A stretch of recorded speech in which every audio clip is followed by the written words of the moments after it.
చెప్పండి. ఏదైతే ఈ ఐపీఎల్ వల్ల చాలామంది బెట్టింగ్ కూడా బారిన పడుతున్నారు. ఎందుకంటే తెలిసి తెలియక అంటే ఒక ఒక రూపాయి వేస్తే రూ. 10 వస్తాయనే ఆశతో చాలామంది డబ్బులు పెట్టేసి ప్రాణాలు కూడా అంటే ఆత్మహత్యలు కూడా పాల్పడతారు. దానికి మీరేం చెప్తారు? ఈ ఐపీఎల్ మ్యాచ్లను కేవలం జూదం ప్రాయంగా మార్చేశారు. కార్పొరేట్ కబంధ హస్తాల్లోకి ఈ ఐపీఎల్ మ్యాచ్లను తీసుకొచ్చారు. ఈ ఐపీఎల్ మ్యాచ్ల ద్వారా అనేక మంది విద్యార్థులు, యువకులు రూపాయి, రూ. 2 రూపాయికి పెడితే రూ. 100 వస్తుందని, రూ. 100 పెడితే 5,000 వస్తుందని, 200 వస్తుందని ఇట్లాగా ఆ, అంటే ఐపీఎల్ మ్యాచ్లు కేవలం మనం చూస్తూ ఉంటే వ్యాపార ప్రకటనలు ఎక్కువగా కనిపిస్తాయి టీవీలోని.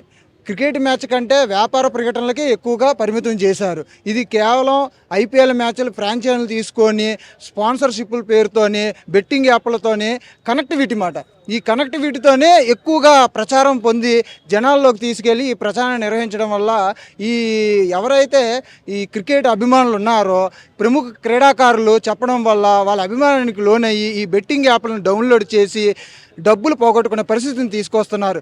ఈ క్రీడను క్రీడారంగంగా చూడకుండా జూదంగా ప్రాయంగా చూడటం వల్లనే అనేక మంది యువకులు బలైపోతున్నారు.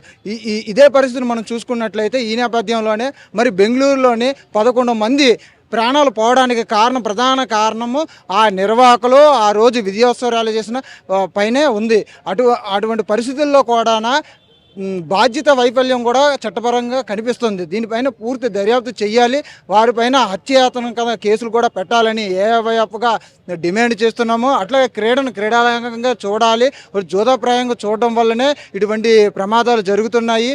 ఏదైతే అమాయక ప్రజలు బలవుతున్నారో వీటిని పూర్తిగా తీవ్రంగా ఖండిస్తుంది. భవిష్యత్తులో కూడా ఐపీఎల్ మ్యాచ్లు పూర్తిగా నిషేధించాలి. ఐపీఎల్ని బెట్టింగ్ యాప్లని ప్రచారం చేసే ఏ సెలబ్రిటీలు కానీ ప్రముఖ క్రీడాకారులు కూడా వాళ్ళందరినీ కూడా శిక్షించేలాగా కేంద్ర రాష్ట్ర ప్రభుత్వాలు చర్యలు చేపట్టాలని ఏవైపుగా డిమాండ్ చేస్తున్నాం.